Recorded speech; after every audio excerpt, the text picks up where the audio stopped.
Bien-aimés dans le Seigneur, Shalom, c'est votre serviteur, Pasteur Blaise Oumba, de l'église Mission Apostolique Ephata, Emae. Et nous sommes dans notre série d'émissions sur les thèmes les réalités spirituelles. Lorsque la Bible dit « vous priez et vous ne recevez pas », c'est parce que vous priez mal, dans le but de satisfaire vos propres passions. Oui, c'est vrai, nous avons vu Daniel a prié et sa prière a été intercalée, sa bénédiction a été, la réponse a été intercalée jusqu'à ce que Michael est venu intervenir et il a reçu sa réponse. Alors, dans la première émission, dans la réalité spirituelle, première partie, nous avons parlé de l'homme, comment il a deux parties essentielles, une partie physique, matérielle, le corps, et une partie spirituelle qui est l'esprit. Et le mélange, ça donnait âme. Ce que la Bible appelle l'homme, c'est une âme vivante. Et lorsque nous recevons Jésus-Christ, l'esprit qui est dans l'âme vivante n'a pas de vie. Et lorsque nous recevons Jésus-Christ comme Seigneur et Sauveur, Dieu dépose la vie dans notre esprit et nous quittons l'âme vivante et nous devenons un esprit vivifiant. Voilà. Et nous avons dit l'homme qui fonctionne. L'homme qui fonctionne sur la terre, il a besoin des corps, de la chair. Parce que Psaume 115, le verset 15, je crois, nous dit, il a fait des ciels, les cieux, ce sont les cieux de Dieu, mais il a donné la terre au Fils de l'homme. Alors, Fils de l'homme, c'est l'humanité. Il a donné la terre aux humains, mais il voulait sauver l'homme. Pour venir sauver l'homme, il devait venir sur la terre parler du royaume de Dieu. Mais pour le faire, il devait respecter le principe. Dieu a pris les corps et il est venu comme Emmanuel. Jésus, il est l'Emmanuel, Dieu parmi nous. Il a pris les corps, l'Emmanuel, c'est le corps et l'esprit de Dieu qui fait l'Emmanuel. Et il a travaillé comme le Fils de l'homme sur la terre. Mais en dehors de la terre, la Bible nous parle des cieux. Nous avons dans les cieux, nous avons le deuxième ciel. Le deuxième ciel, c'est là où Satan et son règne dominent. Le règne du diable, le règne de Satan, c'est dans le deuxième monde.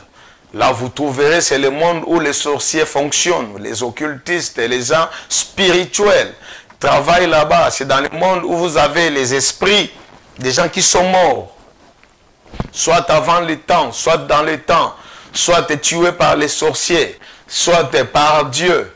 Mais tous ceux qui sont morts, ils sont dans le monde spirituel.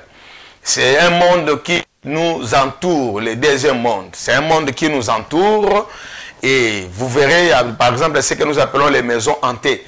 Dans les maisons hantées, vous verrez, il y a des gens qui vivent là-bas. Vous ne les voyez pas, mais vous sentez qu'ici, nous vivons avec d'autres personnes. C'est une réalité spirituelle. Et ces esprits ont des influences sur les humains, sur la terre. Dans le rêve, ils nous compliquent des rêves, ils compliquent la santé, ils cherchent, ils possèdent les gens. C'est le deuxième monde. Mais nous avons aussi le troisième ciel. C'est là où il y a le règne de Dieu, parce que Dieu domine partout, sur la terre, dans les cieux, sur la terre, sous la terre. Ce sont les règnes. Maintenant, Dieu, lui, il est partout. Il règne partout parce qu'il est omniscient, il est omnipotent, il est omniprésent, il est partout là, il gère, il domine. Maintenant, il y a une réalité que nous devons comprendre, que nous, les enfants de Dieu, quand tu reçois Jésus-Christ comme Seigneur et Sauveur, Dieu vient mettre le sceau du Saint-Esprit en toi. Tu deviens un habitant, tu deviens un participant participant céleste. Tu règnes, tu es assis avec Jésus dans le monde, dans le lieu céleste. Voilà, Jean dit ceci. Celui qui me sert sera là où moi je suis. Et mon Père l'honorera. Nous les chrétiens, nous sommes avec Jésus dans le 3e ciel. J'ai blagué avec mes enfants à l'église. J'ai dit aux sorciers qui sont là, si vous me cherchez la nuit, vous ne me trouverez pas. Parce que je vis sur la terre, mais moi je dors au ciel. Je passe ma nuit, quand je dors là, mon esprit, je suis au ciel. Là où Jésus est, je suis à côté de lui. Je rentre sur la terre quand je me réveille le matin. Pourquoi? Parce que la Bible dit, notre vie est cachée en Jésus. Jésus est où? Lui, il est au 3e ciel. Nous avons le corps, nous fonctionnons sur la terre, mais les réalités que nous vivons, nous vient du 3e monde. Voilà. Maintenant, aujourd'hui, bien aimé, je ne vais pas rentrer encore sur ce qu'on a parlé. J'avais subdivisé le ciel en 3 parties. La première partie, c'était le ciel que nous voyons, le ciel physique. On appelle ça ciel. L'espace, comment on les appelle, les mondes cosmiques. C'est le ciel, le premier ciel. Nous avons le 2e ciel, là où il y a les esprits ancestraux, il y a les démons, les esprits méchants, le diable. Là où, ça c'est le 2e ciel, là où nous trouvons certains obstacles dans nos prières, comme c'était le cas de Daniel. Maintenant, nous avons le 3e ciel, là où Dieu lui-même. Parce que l'ange est venu, l'ange qui est venu sauver, libérer Daniel, libérer l'ange qui est venu donner la réponse à Daniel, c'est Michael. Michael est venu de l'autre ciel pour venir intervenir dans le 2e ciel. Il a quitté l'autre ciel. Donc si, à la lumière de la parole de Dieu, nous avons pratiquement 3 ciels. Le ciel que nous voyons, le ciel invisible que nous ne voyons pas, là où il y a le règne du diable, que nous appelons le monde des ténèbres. Et nous avons le 3e ciel, là où Dieu lui-même règne, là où Dieu lui-même est assis, que nous appelons le royaume de la lumière. Et nous les chrétiens, nous sommes dans le 3e. Donc nous dépassons même le diable. Nous dépassons même les sorciers. Voilà pourquoi nous n'avons pas besoin d'avoir peur des sorciers. Parce que dans la dimension spirituelle, nous les dépassons. Nous sommes au-delà. Mais il y a quelque chose qui nous complique. Qu'est-ce qui nous complique? Nous ne respectons pas les lois spirituelles. C'est le sous-thème d'aujourd'hui, les lois spirituelles. Bien-aimés dans le Seigneur, écoutez-moi très bien. Le monde est régi des lois. Nous avons des lois physiques, mais nous avons aussi des lois spirituelles. Je n'aurai pas le temps de parler de toutes les lois. Nous pouvons faire toute une année en train de parler des lois spirituelles. Mais je vais prendre quelques lois que je vais expliquer et que nous allons... ça va réveiller un peu notre conscience. Pourquoi nous prions, nous ne recevons pas? Pourquoi parfois le monde des ténèbres a un pouvoir sur nous? Pourquoi parfois le monde des ténèbres, le sorcier, on nous met des conques à jambes, nous met des obstacles dans des prières? Pourquoi? C'est parce que nous ignorons certaines choses. Et la première loi, je vous ai dit ceci, pour toutes ces bénédictions, pour toucher aux bénédictions, lorsque nous avons lu avec vous, je crois que nous avons lu avec vous l'Éphésiens, nous avons lu Éphésiens chapitre 1, verset 3. Chapitre 1er, le verset 3. Béni soit Dieu, le Père de notre Seigneur Jésus-Christ, qui nous a bénis de toutes sortes de bénédictions spirituelles. Écoutez mes amis, toute bénédiction est d'abord spirituelle. La prospérité matérielle commence par la prospérité spirituelle. Celui qui n'est pas encore béni dans son âme, celui qui n'est pas encore prospère dans son âme, il sera difficile qu'il soit prospère sur le plan physique, il sera difficile qu'il soit prospère sur le plan sanitaire. Donc, béni soit Dieu, le Père de notre Seigneur Jésus-Christ, qui nous a bénis de toutes sortes de bénédictions spirituelles dans les lieux célestes en Jésus-Christ. C'est en Jésus que nous dépassons le deuxième monde et nous fonctionnons avec Dieu dans le troisième monde. Voilà pourquoi la réponse de Daniel n'était pas venue du deuxième monde. La réponse de Daniel était venue au-delà du deuxième monde. Voilà pourquoi quand il est arrivé au deuxième ciel pour traverser, et le roi de Perse l'a bloqué. Et la Bible dit, un ange est venu encore. Michael est venu pour l'aider encore à traverser le deuxième monde. Bien-aimés, nous sommes plus que le diable, nous sommes plus que les sorciers. Nous n'avons pas besoin d'avoir peur des sorciers, parce que notre vie et nos bénédictions sont dans le lieu céleste, au-delà même du deuxième monde, là où il y a le règne du diable. Maintenant, pour toucher à ces bénédictions que Dieu nous a déjà bénies, il y a des lois et des principes spirituels à respecter pour que ces êtres spirituels qui sont au service de Dieu, que nous appelons les anges, viennent nous aider, viennent nous secourir. Je prends aujourd'hui une loi. Si on aura le temps, on pourra prendre aussi deux. Voici certaines lois spirituelles à respecter pour toucher à sa bénédiction. Première loi, c'est la loi des connaissances. La loi des connaissances. Nous sommes dans Osée chapitre 4, verset 6.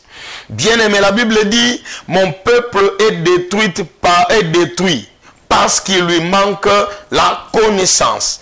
Puisque tu as rejeté la connaissance, je te rejetterai. Et tu seras dépouillé de mon sacerdoce. Puisque tu as oublié la loi de Dieu, la loi de ton Dieu, j'oublierai aussi tes enfants. Bien-aimés dans le Seigneur, la connaissance, c'est une loi. Une loi de connaissance. Si tu veux aller loin, tu veux recevoir la réponse à toutes tes prières. Prie avec connaissance. Tu dois connaître la parole de Dieu. Dans ta situation, quelle est la résolution biblique? Qu'est-ce que Dieu a dit par rapport à ta situation? Je donne un cas dans la Bible. Je peux prendre 2 ou 3 exemples dans la Bible. Je prends le premier exemple. Le premier exemple, David se retrouve devant Goliath. David se retrouve devant Goliath. Il livre le combat. Mais quand il arrive sur le terrain, il est trouvé, on est en train d'insulter Dieu. On insulte Dieu, l'Éternel. David était paniqué, David était troublé. Il dit, qu'est-ce qu'on fera la personne qui va tuer cet homme? On a donné tout ce qu'il a donné. Maintenant, lorsqu'il veut aller combattre Goliath, Saoul l'appelle, dit, tu es petit, tu ne sauras pas. Prends quand même mes armures. Il a donné des armures. David a essayé, il n'a pas pu. Il a laissé. Il est allé prendre les pierres au torrent. Il vient pour tuer Goliath. Quand il a lancé la pierre, Goliath était tombé. Mon frère, ma soeur, toi qui m'écoutes, Goliath n'était pas tombé parce que c'était David. Il a terrassé le ours et le lion. Si Goliath était tombé, parce que David a utilisé la parole de Dieu. La parole dit quoi? Nous sommes dans Lévitique chapitre 24 verset 16. La Bible dit ceci. C'est lui qui blasphémera. Le nom de l'Éternel sera puni de mort. Toute l'assemblée les lapidera. Qu'il soit étranger ou indigène. Il mourra pour avoir blasphémé le nom de Dieu. Écoute. Goliath a blasphémé le nom de l'Éternel.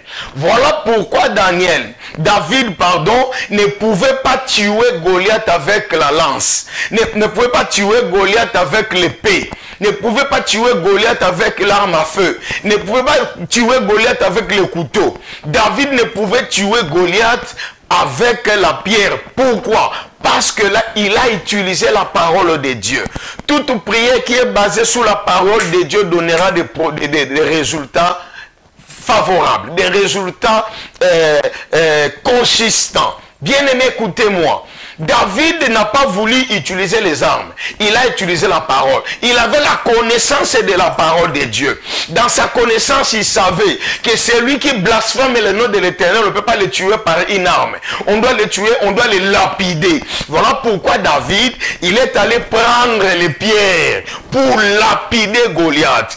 Comme Dieu est derrière sa parole pour l'accomplir, c'est la main de Dieu qui a accompagné la pierre là pour toucher toucher, tuer Goliath. Bien-aimé, écoute-moi. Ne prie pas selon tes connaissances. Prie selon la connaissance de la parole de Dieu. Le monde spirituel, ils savent que nous ne pouvons pas bloquer cette personne s'il est dans les principes de Dieu. Bien-aimé, tu es soit spirituel. Ne fonctionne pas selon tes désirs. Ne fonctionne pas selon tes vouloirs. Tu dois fonctionner selon les principes spirituels. Ça, c'est le premier principe spirituel. Tu ne peux pas fonctionner sur la terre si tu ignores les principes spirituels, les lois spirituelles. La première loi, c'est la loi de la connaissance. Celui qui a la connaissance, Dieu lui donne la supériorité. Celui qui a la connaissance, il sait quand il faut combattre, quand il ne faut pas combattre. Ça, c'est la première loi spirituelle. Et la connaissance. Voilà pourquoi Dieu dit à Josué que ce livre de la loi ne s'éloigne point de ta bouche. Médite-le jour et nuit afin que tu réussisses. Frère, tu veux réussir sur la terre. Prends la parole qui est spirituelle. Marche avec les lois spirituelles. Tu seras un homme spirituel et puis tu domineras la terre. Que Dieu te bénisse. Je te donne la deuxième loi. La deuxième loi dit ceci. La domination vient avant la bénédiction. Je change. La royauté vient avant la bénédiction. Voilà pourquoi lorsque Jacob est allé épouser, lui il a admiré Rachel. Lorsqu'il arrive, on lui dit non, non. Chez nous, on n'épouse pas la cadette si l'aîné n'est pas encore marié. Tu commences à prendre l'aîné. Si tu veux encore la cadette, travaille encore. Il a travaillé encore. Je ne vais pas entrer dans la dimension prophétique. Je suis dans l'interprétation. Pourquoi on lui donne Léa et Rachel? C'est pour confirmer la parole que Jésus a dit. Cherchez premièrement le royaume et la justice de Dieu. Et le reste, il vous sera donné par-dessus. Écoutez-moi. Pourquoi Rachel? Pourquoi Léa d'abord doit venir avant Rachel?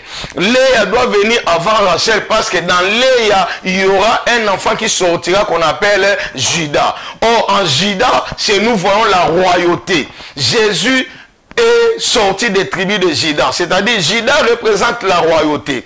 Bien-aimé, quand Dieu lui-même il dit, cherchez premièrement le royaume. Dans le monde physique, tu ne peux pas fonctionner bien. Tu ne peux pas réussir si tu n'as pas encore une position qui te donne la domination. Tout chrétien qui a reçu Jésus comme Seigneur et Sauveur, il est avec Jésus dans son royaume. Et sur la terre, tu vas dominer. Et le psaume dit, ton Dieu ordonne que tu sois puissant. Dieu n'ordonne pas n'importe qui d'être puissant. À celui qui respecte les principes. Ici, on ne pouvait pas épouser Rachel avant Léa. Pourquoi? Parce que de Léa, il y avait la royauté. Mais de la Rachel, il y avait la bénédiction. Joseph, c'était le bénéfice. Joseph, c'était Dieu ajoute la bénédiction. Mais la réalité, on devait avoir d'abord le royaume. Si tu veux avoir le cortège, il faut être président. Quand tu occupes un poste, le cortège va te suivre. C'est comme ça la réalité. Quand tu es l'honneur, tu dois occuper un poste quelque part. Bien-aimé, la royauté retient ce principe. Avant que tu fonctionnes bien sur la terre, retiens ce principe spirituel. Cherche premièrement le royaume de Dieu. Cherche premièrement la justice de Dieu. Le reste va te suivre. Nous faisons le contraire. Les gens cherchent la bénédiction, ils laissent celui qui donne la bénédiction. Nous sommes nombreux dans les églises pour chercher le mariage. Mais nous ne voulons pas recevoir Jésus-Christ comme Seigneur et Sauveur. Nous sommes nombreux dans l'église pour chercher le travail de l'argent. Mais nous négligeons celui qui donne le travail de l'argent. Bien-aimé dans le Seigneur, cherche le royaume et la justice de Dieu. Le reste de ce que tu cherches là, ça va venir de soi-même. Les maisons, Pierre a posé la question à Jésus. Nous avons tout laissé pour te suivre. Qu'est-ce que nous allons recevoir au retour? Jésus dit ceci. Tout ce que vous avez laissé là, vous allez le recevoir. Mais à la fin, vous aurez la vie éternelle. Écoutez mes frères, écoute ma soeur, toi qui me suis. Cherche à chercher l'intérêt de Dieu. Fais à tout prix, faites un effort de chercher le royaume des dieux, l'intérêt des dieux. Cherchez Dieu, le reste te suivra. Je parlerai de ça lorsque je parlerai prochainement des alliances. Bien-aimé, tu ne peux pas fonctionner sur la terre si tu n'as pas une alliance avec toi. Je vais y revenir après. Troisième principe que nous devons encore retenir parmi les lois spirituelles, tu dois avoir cette connaissance, c'est le principe de conflit non conflictuel. La Bible me dit, la Bible est claire. Si tu veux présenter, nous sommes dans Matthieu chapitre 5, verset 23-24.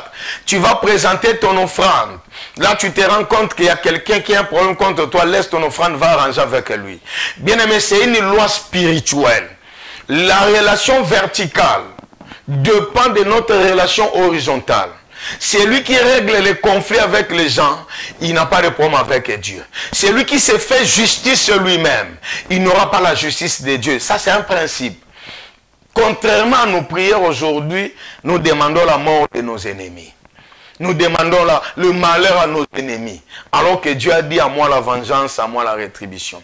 Voici, bien aimé, quelques lois spirituelles. Mais il y a une loi que tu dois retenir. Ce qui me permettra de clôturer aujourd'hui, c'est la loi de l'alliance. La loi de l'alliance. Tu ne peux pas fonctionner sur la terre et réussir sans être en alliance avec une divinité. Voilà pourquoi nous avons des gens qui ont choisi l'alliance avec le diable. Ils ont fait des pactes avec le diable. Et ils réussissent sur la terre. Ils ont de l'argent, ils ont tout ce qu'un homme peut chercher. Mais la finalité, c'est l'enfer. C'est la finalité qui compte. La Bible dit, vaut mieux la fin d'une chose que son commencement. Aujourd'hui, tu es allé faire l'alliance avec le diable. Oui, c'est vrai. Le diable va te donner des véhicules, des maisons, les succès, tout ça, la foule. Mais la finalité, c'est quoi? Et nous avons choisi de faire l'alliance avec Dieu. Par Jésus-Christ. Nous l'avons accepté comme Seigneur et Sauveur. Voilà l'alliance. Bien-aimé, tu ne sauras pas fonctionner sur la terre si tu n'es pas dans une alliance quelque part. L'alliance doit crier dans ta vie. Il y a ceux qui ont compris qu'ils doivent traiter l'alliance avec le diable. Ils sont entrés dans l'occultisme. Ils sont entrés dans la magie. Ils sont entrés dans des histoires là compliquées. Nous n'avons pas choisi ça. Nous avons choisi l'alliance avec Jésus. Parce que Jésus est supérieur. Au-dessus, il est au-dessus de tout. La Bible dit, Dieu leur a donné un nom qui est au-dessus de tout nom. Afin qu'au nom de Jésus, tous nous fléchissent dans les cieux, sur la terre et sous la terre. C'est Jésus-Christ qui est Seigneur. Je traite l'alliance avec Jésus. Cette alliance m'amènera jusqu'au paradis. Cette alliance me donne l'accès au 3e ciel. Voilà cette réalité. C'est une loi que tu dois retenir. Pourquoi? Parce que l'alliance engage ton allié dans tes faiblesses, dans tes manquements. Celui qui traite l'alliance avec Jésus, il est obligé. Il est obligé. Jésus est obligé à te défendre à tout moment, dans toutes les circonstances. Bien-aimé, je viendrai prochainement pour parler maintenant des alliances. L'alliance, c'est un accord. C'est une attente entre deux personnes. C'est une union. Nous et Jésus, nous sommes unis. Nous sommes unis en Jésus. Il est en nous. Nous sommes en lui. Et voilà pourquoi nous sommes nés de Dieu. Et nous habitons le lieu céleste, même si physiquement nous fonctionnons sur la terre. Je t'exhorte d'être un homme spirituel. Reconnais les lois spirituelles avant de fonctionner. Il y a beaucoup de lois spirituelles. La loi, il y a même une loi qui dit, tu ne peux pas voler, tu ne peux pas prendre ce qui est à autrui. Si tu veux vivre longtemps sur la terre, ne prends pas ce qui est à autrui. Zacharie chapitre 5, verset 1 à 4 nous parle de la malédiction. Ne cherche pas n'importe qui. La malédiction ne cherche que celui qui a pris quelque chose d'autrui. Tu veux vraiment prendre beaucoup de temps dans ce monde. Évite les choses d'autrui. Ne vole pas. Ne mens pas. Ne prends pas la femme d'autrui. Ne prends pas l'homme d'autrui. Tu vivras longtemps sur la terre. Voilà, bien aimé, certaines lois. On viendra prochainement pour parler des réalités maintenant spirituelles dans le cadre des combats spirituels. Que Dieu vous bénisse. J'ai prié le Seigneur. Que Dieu t'accorde la faveur et que tu puisses réussir dans tes entreprises et que tes prières soient exaucées au nom puissant de Jésus-Christ. J'ai ainsi prié. Amen.